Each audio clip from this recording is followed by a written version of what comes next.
हिंदू संस्कृति में पुराणों की चर्चा खूब मिलती है। इन्हीं पुराणों में से एक है शिव पुराण। तो क्या है इस पुराण में सिर्फ कहानियां या कहानियों के जरिए कुछ और बताने की कोशिश की गई है?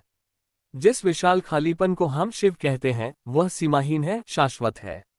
मगर चूंकि इंसानी बोध रूप और आकार तक सीमित होता है, इसलिए हमारी संस्कृति में शिव के लिए बहुत तरह के रूपों की कल्पना की गई।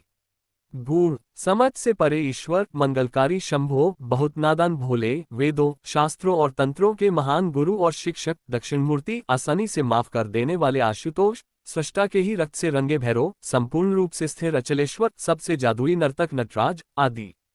यानी जीवन के जितने पहलू हैं उतने ही पहलू शिव के बताए गए हैं। आमतौर पर दुनिया के ज्यादातर हिस्सों में जिस चीज को लोग दैवीय या ईश्वरीय मानते हैं उसे अच्छा ही दर्शाया जाता है। लेकिन अगर आप शिव पुराण को ध्यान से पढ़ें तो आप शिव की पहचान अच्छे या बुरे के रूप में नहीं कर सकते। वह सब कुछ है, वह सबसे बदसूरत है, वह सबसे खूबसूरत भी है। वह सबसे अच्छे और सबसे बुरे हैं, वह सबसे अनुशासित भी हैं, मगर पियक्कड़ भी। उनकी पूजा देवता, दानव और दुनिया के हर तरह के प्राणी करते हैं।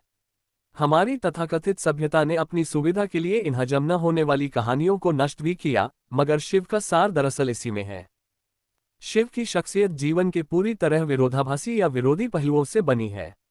अस्तित्व के सभी गुणों का एक जटिल संगम एक ही इंसान के अंदर डाल दिया गया है, क्योंकि अगर आप इस एक प्राणी को स्वीकार कर सकते हैं तो समझ लीजिए आप पूरे जीवन से गुजर चुके हैं।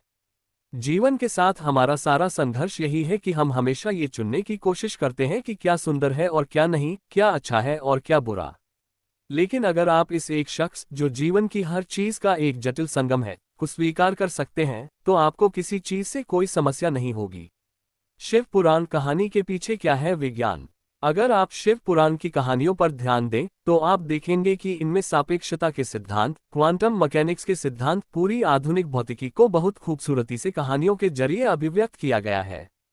यह एक तार्किक संस्कृति है, इसमें विज्ञान को कहानियों के जरिए व्यक्त किया गया था। हर चीज को साकार रूप दिया गया था, मगर बाद में जाकर लोगों ने विज्ञान को छोड़ दिया और बस कहानियों को ढोते रहे।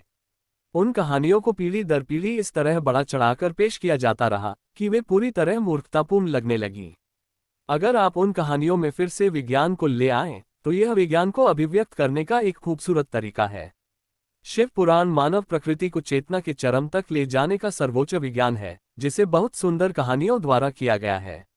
योग को एक विज्ञान के रूप में व्यक्त किया गया है जिसमें कहानियां नहीं हैं, लेकिन अगर आप गहन अर्थों में उस पर ध्यान दें तो योग और शिव पुराण को अलग नहीं किया जा सकता। एक उनके लिए है जो कहानियां पसंद करते हैं, तो दूसरा उनके लिए है जो हर चीज को विज्ञान की नज़र से देखना चाहते हैं, मगर दोनों के लिए मूलभूत तत्व एक ही है।